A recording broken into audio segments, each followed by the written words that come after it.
జగనన్న ప్రభుత్వంలో తనకు సంక్షేమ పథకాలన్నీ వచ్చాయని చెప్పి ఆనందపడిన ఒక అమాయకమైన బీసీ మహిళను ఏ విధంగా అయితే తెలుగుదేశం సోషల్ మీడియాకు సంబంధించిన వాళ్ళు ట్రోల్ చేసి, అలాగే ఆ అమ్మాయి శరీరాన్ని గాని వాళ్ళ పిల్లలకు సంబంధించినవి గాని మార్ఫింగులు చేసి ఎలా ట్రోల్ చేసి ఆ అమ్మాయి ఆత్మహత్య చేసుకునేలాగా చేసి, అసలు అటువంటి వాళ్ళకి బుద్ధి ఉంది అని నేను అడుగుతున్నా. ఎందుకంటే కనీసం వాళ్ళు ఎంతగా దిగజారిపోయారంటే తెలుగుదేశానికి సంబంధించిన వాళ్ళు ఇంకా వాళ్ళ అసలు దేవుడు గాని ప్రజలు గాని క్షమించే పరిస్థితుల్లో లేరు. వాళ్ళు ఇంకా నీచం అంటే నీచానికి దిగజారిపోయినారు. ఒక ఆడపిల్లని కూడా చూడకుండా ఒక బీసీ మహిళను ఈ విధంగా ట్రోల్ చేసి ఆ అమ్మాయి చనిపోయే పరిస్థితి వరకు తెచ్చారు అంటే అసలు మన సమాజం కూడా సిగ్గుపడాల్సిన అవసరం ఉంది. ఇటువంటి కిరాతకాన్ని చూసి ఇలాంటి అరాచకాలను ఎవ్వరు కూడా భరించే స్థితిలో లేరు. ప్రజలు గాని మహిళలు గాని మిమ్మల్ని తిప్పికొట్టి ఈడ్చి కొట్టే పరిస్థితులు 40 రోజుల్లోనే ఉన్నాయి. ఈ ఎలక్షన్లలోనే మీకు తెలుస్తుంది.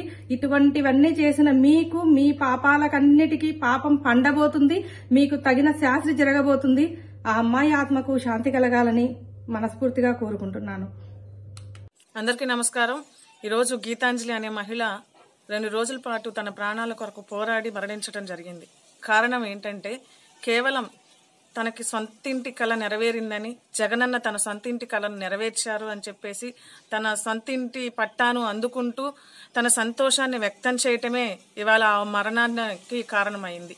ఎందుకు అంటే ఈ రోజున వాళ్ళ డిఎన్ఏలోనే తెలుగుదేశం పార్టీ డిఎన్ఏలోనే బీసీ ఉంది అని చెప్పుకుంటున్న తెలుగుదేశం పార్టీ ఇవాళ నాయి బ్రాహ్మణ్ మహిళ అయిన బీసీ మహిళ మరణానికి క్రూరాతి క్రూరంగా నీచాతి నీచంగా వాళ్ళ రక్కసి హృదయాలతోటి ఆమెని ట్రోల్ చేయటం వల్ల సోషల్ మీడియా వేదికగా ఆ బాధను తట్టుకోలేక ఇవాళ ఆమె మరణానికి ఇది దారి తీస్తా ఉంది. కాబట్టి ఇవాళ తెలుగుదేశం పార్టీలో ఉన్న నారా చంద్రబాబు నాయుడు గారు అవ్వచ్చు, నారా లోకేష్ గారు అవ్వచ్చు, దీనికి నైతికంగాను బాధ్యత తీసుకొని సమాధానం చెప్పాల్సిన అవసరం ఉంది. అలాగే యావత్ ఆంధ్రప్రదేశ్ రాష్ట్ర మహిళామ్మ తల్లులందరూ కూడా ఆలోచించాల్సిన విషయం ఏంటంటే కేవలం తన సంతోషాన్ని వ్యక్తం చేసినందుకే సోషల్ మీడియా వేదికగా తనని హింసించి బాధించి తన మరణానికి దారి తీసిన వ్యక్తులు రేపటి రోజున అధికారంలోకి వస్తే మహిళల పరిస్థితి ఎలా ఉంటుందని చెప్పేసి ముందు రాబోయే ఎలక్షన్లో కూడా తెలుగుదేశం పార్టీ ఆధిపత్యం అధికారంలో లేకుండా ఉంటేనే ఎలా ఉందో, అధికారంలోకి వస్తే ఎంత క్రూరంగా ఉంటుందో ఒక్కసారి ఆలోచించి రాబోయే ముందు రోజుల్లో ఎలక్షన్లో తప్పనిసరిగా మనకు మంచి చేసే నాయకుడు ఎవరు, మనల్ని దుర్మార్గంలోకి నెట్టేసి బీసీల్ని రక్కసితనంతో మనల్ని అణగదొక్కే వాళ్ళు ఎవరు, మనల్ని హింసించే వాళ్ళు ఎవరు అని చెప్పేసి బీసీ బిడ్డలు మహిళలు కూడా ఒకసారి ఆలోచించి రేపు మీ విలువైన ఓటుని